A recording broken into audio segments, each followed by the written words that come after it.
Hello बच्चों, कैसे आप? आशा करते हैं आप और आपके परिवार के लोग खुश होंगे, स्वस्थ होंगे और गर्मी का मज़ा आप लोग उठा रहे होंगे। आप लोग अभी घर में ही रहिए, ज़्यादा पानी पीजिए और ज़्यादा भोज खाइए। यदि भोज होता है तो भोज छोड़िएगा नहीं, ठीक है। चलिए, हम लोग अकाउंटिंग इक्वेशन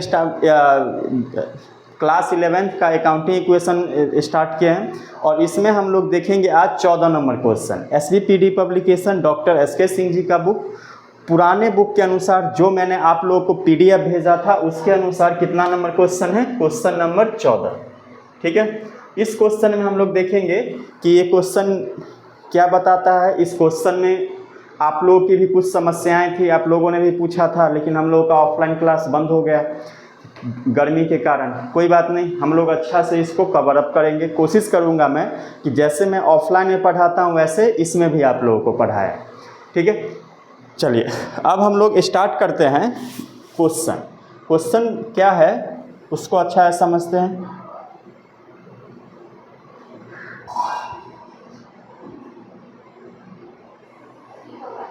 अब आप लोग यहाँ पे अच्छा है समझिए कि अकाउंटिंग इक्वेशन में एसेट बराबर क्या होता है। अकाउंटिंग इक्वेशन में एसेट बराबर होता है capital plus liabilities, capital plus liabilities. यानी अकाउंटिंग इक्वेशन हमको ये बताता है कि किसी भी व्यवसाय में जितना का संपत्ति रहेगा उसके बराबर में पूंजी प्लस दायित्व का योग रहेगा। किसका योग रहेगा? कैपिटल प्लस लायबिलिटीज का। यानी मान के चलिए कि हमारे व्यवसाय में यदि 10 रुपये का संपत्ति है तो हो सकता है कि हमारे व्यवसाय में 7 रुपये का कैपिटल हो और 3 रुपये का लायबिलिटीज हो, या ये भी हो सकता है कि 3 रुपये का कैपिटल हो और 7 रुपये का लायबिलिटीज हो। ये संभव है। क्यों? क्योंकि अकाउंटिंग इक्वेशन हमको बताता है एसेट बराबर कैपिटल प्लस लायबिलिटीज। चलिए, अब हम लोग क्वेश्चन की तरफ बढ़ते हैं। तो हमारा क्वेश्चन क्या कहता है कि गोविंद ने व्यवसाय प्रारंभ किया। Govind started business with cash and machine. यहाँ पे ये बता रहा है कि गोविंद ने अपना बिजनेस स्टार्ट किया नगद के साथ और मशीन के साथ, ठीक है। तो कोई बात नहीं, मान के चलिए कि एक गोविंद नाम का लड़का है जिसने अपना बिजनेस स्टार्ट किया। क्या स्टार्ट किया? बिजनेस स्टार्ट किया कैश के साथ। कैश 70,000 और किसके साथ स्टार्ट किया? मशीन के साथ। मशीन कितना का? मशीन है 50,000 का। अब आप लोग मुझे बताइए कि इस लेन देन का प्रभाव बिजनेस पे क्या पड़ेगा? इस लेन देन का प्रभाव बिजनेस पे ये पड़ेगा कि यदि गोविंद के द्वारा बिजनेस में 70,000 रुपये का कैश लगाया गया तो क्या बिजनेस में 70,000 का कैश आएगा? यानी बढ़ेगा कि नहीं बढ़ेगा? बिल्कुल बढ़ेगा। अब आप लोग मुझे कंफर्म कीजिए कि कैश व्यवसाय के लिए संपत्ति होता है, पूंजी होता है, दायित्व होता है, क्या होता है? तो कैश व्यवसाय के लिए संपत्ति मानी जाती है। मैंने बताया था क्यों मानी जाती है। दूसरी बात कि यदि गोविंद ने 50,000 मशीनरी से व्यवसाय स्टार्ट किया तो क्या मशीन व्यवसाय के लिए संपत्ति मानी जाएगी? बिल्कुल मानी जाएगी। बात समझ में आया? तो अब दो बातें समझ गए, यानी हमारे व्यवसाय में एसेट बढ़ेगा 70,000 कैश से और 50,000 मशीनरी से। दूसरी तरफ यदि गोविंद ये काम कर रहा है, कैश लगा रहा है और मशीन लगा रहा है, तो ये क्यों लगाएगा? गोविंद इसलिए लगाएगा क्योंकि गोविंद व्यवसाय का क्या है? मालिक है। इस व्यवसाय का ऑनर कौन है? गोविंद है। और आप लोगों को मैंने बताया था कि व्यवसाय के मालिक के द्वारा यदि व्यवसाय में जो भी धन लगाया जाए उसे क्या बोलेंगे? कैपिटल। क्या बोलेंगे? कैपिटल। तो व्यवसाय में गोविंद ने कितने की पूंजी लगाई? 70,000 प्लस 50,000, 1,20,000। कितने की? 1,20,000। अब हम इसको लिख लेंगे ऐसे। अब मुझे बताइए कि कैश कितना है व्यवसाय में? कैश है 70,000 प्लस मशीनरी कितना है?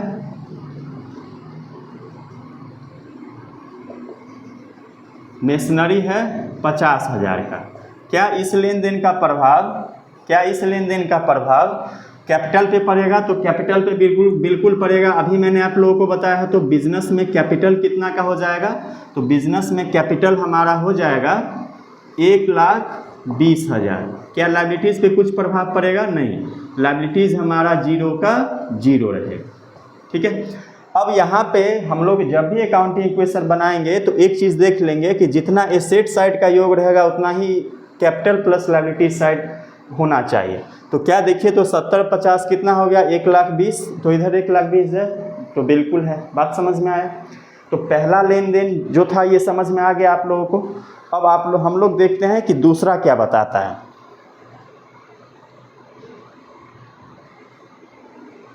दूसरा ये है कि माल उधार खरीदा 32,000 का। अब बोल रहा है कि ये जो गोविंद है, ये माल उधार खरीदता है। कितना का माल उधार खरीदा है?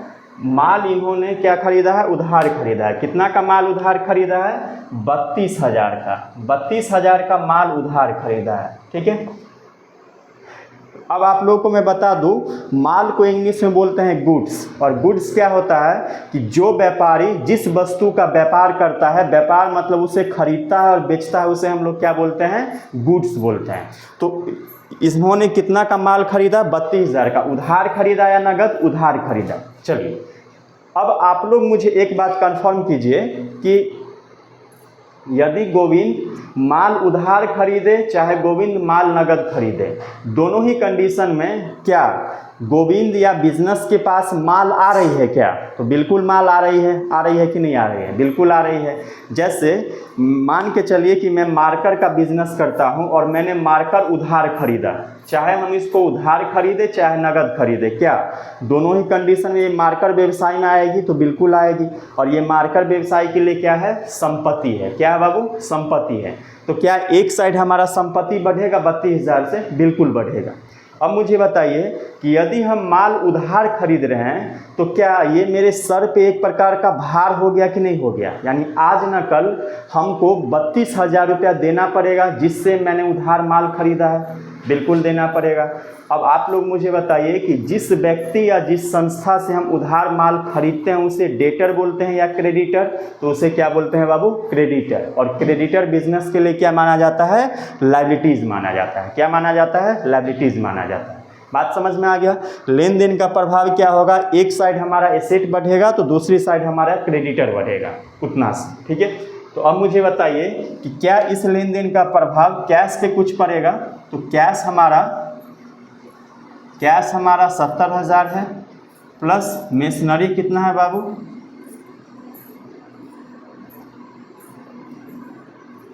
मेशनरी कितना है? 50,000। ठीक है। अब मुझे बताइए, यदि हम माल खरीद रहे हैं तो माल आएगा तो गुड्स कितना का हो जाएगा? गुड्स हो जाएगा 32,000 का। ठीक है। बराबर क्या कैपिटल पे कुछ प्रभाव पड़ेगा? नहीं, कैपिटल हमारा 1,20,000 का 20,000 ही रहेगा, प्लस लायबिलिटीज के रूप में अब क्या बढ़ गया 32,000 से? क्रेडिटर। क्या बढ़ गया बाबू? क्रेडिटर 32। ध्यान रहेगा। ये हुआ हमारा दूसरा लेन देन का प्रभाव। ठीक है। आप लोग सभी समझ गए होंगे। तीसरा देखते हैं हम लोग। तीसरा क्वेश्चन क्या है?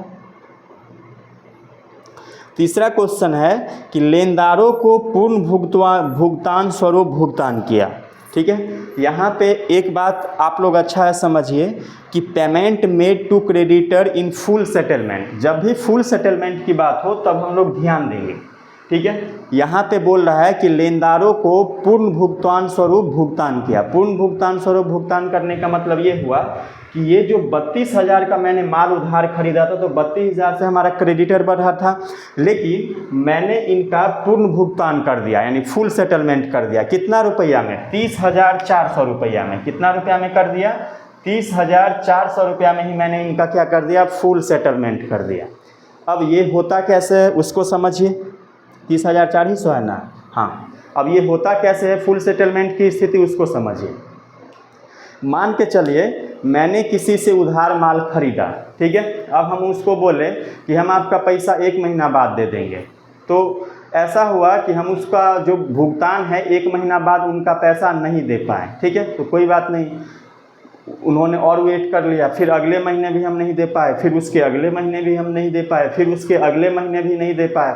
तो सामने वाला व्यक्ति क्या बोलेगा? सामने वाला व्यक्ति बोलेगा भैया आप जो मेरा 32,000 रुपया लिए थे, माल के उधार माल खरीदे थे, वो 32,000 का छोड़िए आप, वो 32,000 के बदले में आप हमको 30,400 रुपया दे दीजिए, तो हमारा पूरा पैसा आपका सध जाएगा। यानी हमारा आपके बीच में जो लेन देन हुआ था और आप मेरा कर्जा जो आपके ऊपर था, वो कर्जा आपका 30,400 में सध जाएगा। अब यहाँ पे देखिए, तो ये गोविंद खुश हो जाएगा या बिजनेस खुश हो जाएगा कि नहीं हो जाएगा? 32,000 का उसको पेमेंट करना था, लेकिन 30,400 में ये फुल सेटलमेंट कर दिया कि नहीं कर दिया? तो इस लेन देन का प्रभाव ये पड़ेगा। पहला बात तो भुगतान किस में करेगा? कैश में करेगा। तो बिजनेस से 30,400 रुपया क्या जाएगा? कैश जाएगा कि नहीं जाएगा? बिल्कुल जाएगा, पहला। दूसरा प्रभाव ये पड़ेगा कि हमारा जो 32,000 का क्रेडिटर था, क्या 32,000 का क्रेडिटर हमारा क्या हो जाएगा? समाप्त हो जाएगा। क्या हो जाएगा बाबू? समाप्त हो जाएगा। ठीक है। अब यहाँ पे देखिए 32,000 हम उधार लिए थे, लेकिन भुगतान कितना कर रहे हैं? 30,400। कितना कर रहे हैं? 30,400। तो 32,000 में से 30,400 घटाएंगे तो कितना होगा? 1,600 रुपया। कितना होगा? 1,600 रुपया। तो क्या ये 1,600 रुपया व्यवसाय के लिए प्रॉफिट हुआ कि नहीं हुआ? देना था 32,000, लेकिन दिया कितना? 30,400। तो 1,600 रुपया जो प्रॉफिट हुआ, क्या उसको हम कैपिटल में ऐड करेंगे? तो बिल्कुल कैपिटल में ऐड करेंगे। ठीक है। तो इस लेन देन का जो प्रभाव होगा, क्या हुआ, कैसे हुआ, आप लोग समझ गए। अब हम लोग इसका इक्वेशन तैयार करते हैं। देखिए, कैश हमारा बिजनेस में पहले से था कितना? 70,000। इस 70,000 में से मैंने 30,400 रुपया का भुगतान कर दिया, तो घटा देंगे। प्लस मेशनरी पे कुछ प्रभाव नहीं पड़ेगा, तो मेशनरी हमारा 50,000 का 50,000 रहेगा। प्लस गुड्स पे कुछ प्रभाव पड़ेगा, गुड्स पे कुछ प्रभाव नहीं पड़ेगा। गुड्स हमारा 32 का 32,000। अब देखिए क्या कैपिटल पे प्रभाव पड़ेगा? तो कैपिटल पे बिल्कुल पड़ेगा। कैपिटल पे क्यों पड़ेगा? क्योंकि 1,600 रुपये की इसको क्या हो रही है? प्रॉफिट हो रही है। तो क्या प्रॉफिट को कैपिटल में जोड़ देंगे, तो 1,20,000 प्लस 1,600। ठीक है, प्रॉफिट। अब मुझे बताया, प्लस क्रेडिटर पहले से कितना था? क्रेडिटर था 32,000।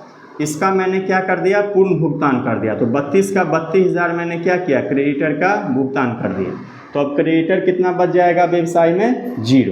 ठीक है, कितना बच जाएगा? 0। अब इसका हम इक्वेशन अच्छा से तैयार करते हैं। बिजनेस में कैश कितना हुआ बाबू? बिजनेस में कैश हुआ 70,000 में से 30,400 गया, तो कितना हो गया?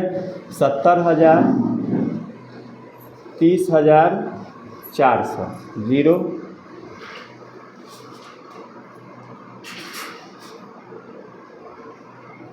39,600 बचा। कैश हमारे व्यवसाय में कितना बचा? 39,600। ठीक है। प्लस मेशनरी कितना बचा? मेशनरी का MACS दे देते हैं, आप लोग समझ जाइएगा। मेशनरी बचा 50,000 का। प्लस गुड्स कितना का बचा? गुड्स हमारा बचा 32,000 का। ठीक है। अब देखिए तो कैपिटल कितना हो जाएगा हमारा? कैपिटल का CAP दे देते हैं। ठीक है। तो 1,20,000 प्लस 1,600 कितना हो जाएगा? 1,21,600। अब प्लस क्रेडिटर 32,000 का था और मैंने फुल सेटलमेंट कर दिया, तो 32,000 में से 32,000 गया, तो कितना हो गया? क्रेडिटर हमारा 0। क्रेडिटर कितना हो गया? 0। ठीक है, समझ गए आप लोग। चौथा लेन देन देखते हैं। चौथा लेन देन क्या है?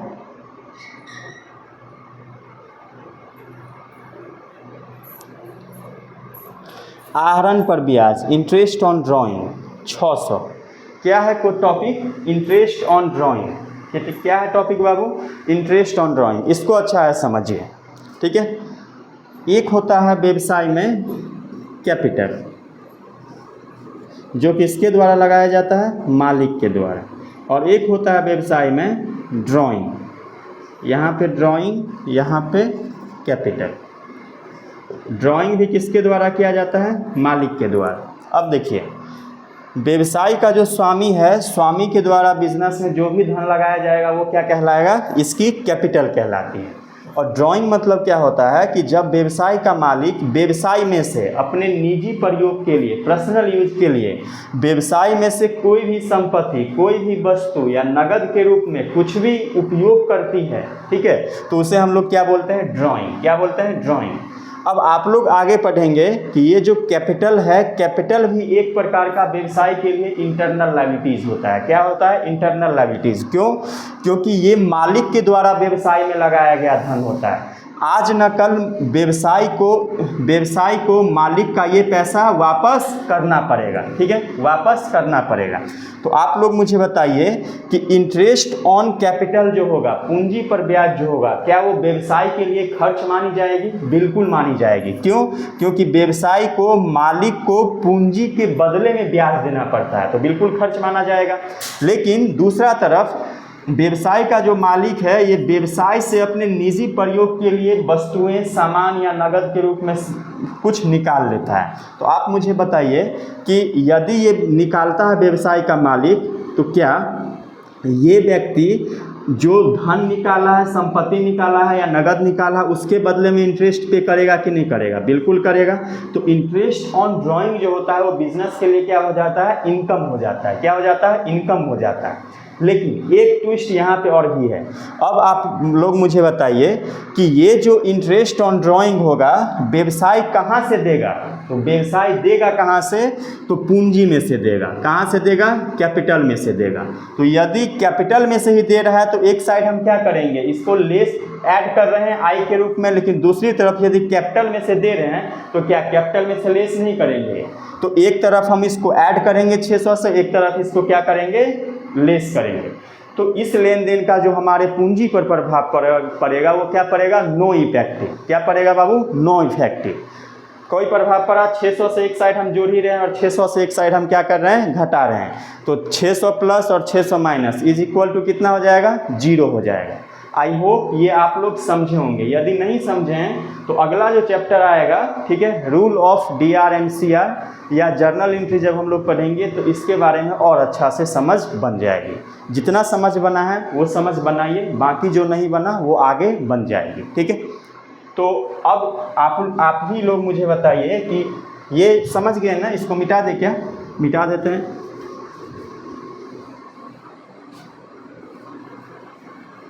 अब आप ही लोग मुझे बताइए कि इंटरेस्ट ऑन ड्राइंग, ठीक है, इंटरेस्ट ऑन ड्राइंग, क्या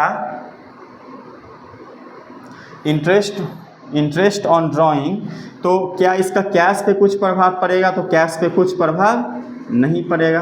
तो कैश कितना हो गया, 39,600 प्लस मशीन कितना का रहेगा? तो हमारा मशीन रहेगा 50 का 50,000 प्लस हमारा गुड्स जितना का रहेगा उतना का ही रहेगा। गुड्स कितना है, 32,000, ठीक है। अब कैपिटल पे प्रभाव पड़ेगा, तो कैपिटल पे बिल्कुल पड़ेगा। तो एक बार हम लोग 1,21,600 में प्लस 600 ऐड कर देंगे इंटरेस्ट ऑन ड्राइंग का, और एक बार इसको क्या कर देंगे, 600 लेस कर देंगे, ठीक है। प्लस क्रेडिटर कितना है हमारा, 0। क्रेडिटर कितना है बाबू, 0। अब इक्वेशन तैयार कर लेते हैं। तो अब इक्वेशन क्या हो जाएगा, बिजनेस में कैश पहले से है कितना, 39,600 प्लस मेशनरी कितना है, मेशनरी है 50,000 का, प्लस गुड्स कितना है बाबू, गुड्स है 32,000 का, ठीक है, बराबर कैपिटल कितना है, तो कैपिटल हमारा 1,21,600 का 600 ही रहेगा, क्योंकि एक बार हम जोड़ रहे हैं एक बार घटा रहे हैं, तो वही रहेगा। प्लस क्रेडिटर कितना रहेगा, 0। बात समझ में आया? तो ये लेन देन आया समझ में। इसके बाद एक लेन देन है कि मशीन पर हरास लगाया, मशीन पर हरास, डेप्रिसिएशन और मेशनरी 5,000 का। अब आप लोग अच्छा समझिए, डेप्रिसिएशन किसे बोलते हैं। हरास का मतलब होता है कि जब किसी संपत्ति के मूल्य में किसी भी कारण से उसके मूल्य में जो कमी आ जाए, ये कारण हो सकता है घिसावट या इसके उपयोग के कारण, ठीक है, या इसके क्षति के कारण, ठीक है, समझ रहे हैं बात। यदि किसी अस्थायी संपत्ति के मूल्य में किसी भी कारण से यदि उसके मूल्य में जो कमी आ जाए उसे हम लोग क्या बोलते हैं, डेप्रिसिएशन। क्या बोलते हैं, डेप्रिसिएशन। अब आप लोग मुझे बताइए कि अस्थाई संपत्ति के मूल्य में यदि कमी आ रहा है तो क्या यह व्यवसाय के लिए एक प्रकार का लॉस है कि नहीं है? तो बिल्कुल है कि नहीं है? बिल्कुल है। तो डेप्रिसिएशन व्यवसाय के लिए क्या माना जाता है, खर्चा या लॉस में इसको गिनती किया जाता है। आप लोग को ध्यान रहेगा। चलिए अब डेप्रिसिएशन क्या है हम लोग एक और एग्जाम्पल से समझते हैं। मान के चलिए मैंने एक न्यू मोटरसाइकिल लिया, ठीक है, मोटरसाइकिल लिया न्यू। अब मोटरसाइकिल न्यू लेंगे तो आप लोगों को मालूम होगा, मान के चलिए मैंने मोटरसाइकिल लिया न्यू 50,000 में, नवका मोटरसाइकिल लिया, नवकिनवा एकदम। तो नवकिनवा मोटरसाइकिल मैंने कितना में लिया, 50,000 में, ठीक है। मैंने उसको 2 महीना यूज़ किया, 2 महीना यूज़ किया। तो अब मुझे बताइए कि मैंने सिर्फ उसको 2 महीना यूज़ किया, क्या 2 महीना बाद हम उसको बेचेंगे तो क्या हमको कोई 50,000 देगा जो मैंने 50,000 में नवकिनवा मोटरसाइकिल लिया था? नहीं देगा। क्यों नहीं देगा? क्योंकि उसको जो मैंने 2 महीना तक यूज़ किया, क्या उस यूज के चलते उसके मूल्य में कमी आई? बिल्कुल आई। उसका चक्का घिसेगा। अब क्या बोलेगा, जो लेगा क्या बोलेगा, ये तो सेकेंड हैंड हो गया और सेकेंड हैंड का दाम कम होगा, ठीक है, हम इसको उसी दाम में नहीं देंगे जो इसका नया मूल्य है। तो कुछ ना कुछ उस मोटरसाइकिल का मूल्य में ज़रूर कमी आ जाएगी। तो जितना से कमी आएगी उसी को हम लोग क्या बोलेंगे, डेप्रिसिएशन। क्या बोलेंगे, ह्रास। क्या बोलते हैं उसको, ह्रास या डेप्रिसिएशन बोलते हैं, ठीक है, ध्यान रहेगा। अब आप लोग मुझे बताइए कि यदि मेरे मोटरसाइकिल के मूल्य में 10,000 से कमी आ रही है तो क्या हम इसको नगद में से घटाएंगे? नगद में से नहीं घटाएंगे। मोटरसाइकिल मेरा जितना मूल्य का था तो मोटरसाइकिल के मूल्य में से हम उतना का घटाएंगे। बात समझ में आया? दूसरी तरफ हमारा कैपिटल जो रहेगा और कैपिटल में से हम उतना घटाएंगे। बात समझ में आया ना? समझ में आया कि नहीं आया? तो इस लेन देन का प्रभाव बिजनेस पे क्या पड़ेगा? अब आप ही लोग मुझे बताइए, क्या कैश पे कुछ प्रभाव पड़ेगा?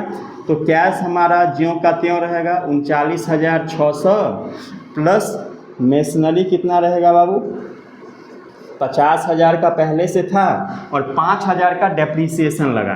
तो 5,000 का जो डेप्रीसिएशन लगा तो उसको क्या कर देंगे, घटा देंगे। डेप्रीसिएशन को मैंने लिख दिया है DEP, आप लोग समझ जाइएगा। प्लस गुड्स पे कुछ प्रभाव पड़ेगा, गुड्स हमारा वैसा का वैसा ही रहेगा, 32 का 32,000 का, ठीक है, बात समझ में आया। अब नीचे हम लोग लिख देते हैं बराबर इस लेन देन का प्रभाव कैपिटल पे क्या पड़ेगा। तो कैपिटल जो हमारा पहले से 1,21,600 का था उसमें से मेरा संपत्ति था 50,000 का मशीन और 5,000 का डेप्रिसिएशन चार्ज किया। तो क्या इसको घटाएंगे, लॉस है व्यवसाय के लिए और लॉस को क्या करते हैं, पूंजी में से घटाते हैं। तो इसको क्या करेंगे, 5,000 से क्या करेंगे, घटा देंगे, लेस कर देंगे, ठीक है। उसके बाद क्रेडिटर कितना है बाबू, तो क्रेडिटर है हमारा 0। बात समझ में आया? अब हम लोग फाइनल इक्वेशन इसका तैयार करते हैं। तो कैश कितना है व्यवसाय में, व्यवसाय में कैश है 39,600 प्लस मेशनरी कितना हो जाएगा, मेशनरी हो जाएगा 50,000 में से 5,000 गया तो 45,000 का, ठीक है, प्लस गुड्स कितना हो जाएगा, गुड्स हो जाएगा 32,000 का, ठीक है, प्लस अब बराबर में कैपिटल कितना हो जाएगा। तो कैपिटल हमारा हो जाएगा 1,21,600 में से हम लोग कितना लेस करेंगे, 5,000, 6 में से 0 बोले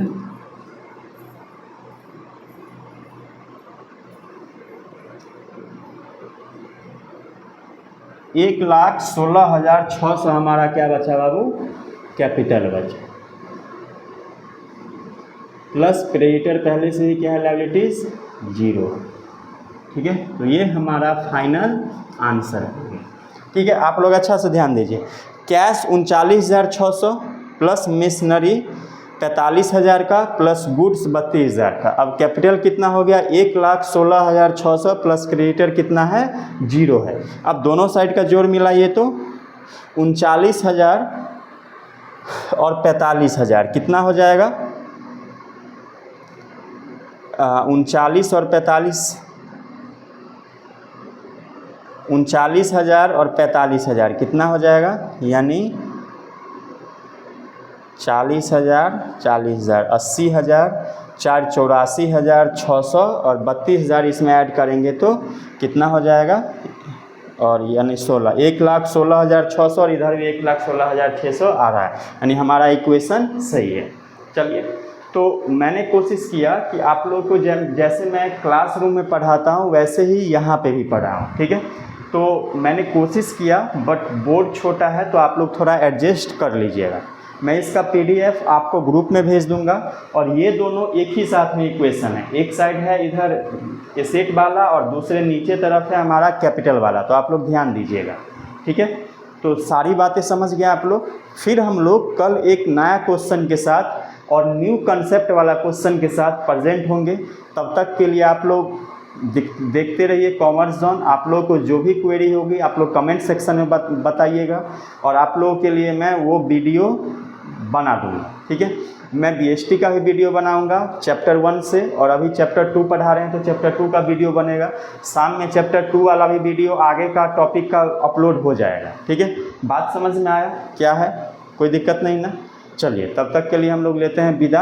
आप लोग एकदम घर पे पढ़िए अच्छा से, और मैंने कोशिश किया कि आप लोगों को अच्छा से पढ़ाना। चलिए, थैंक यू सभी को।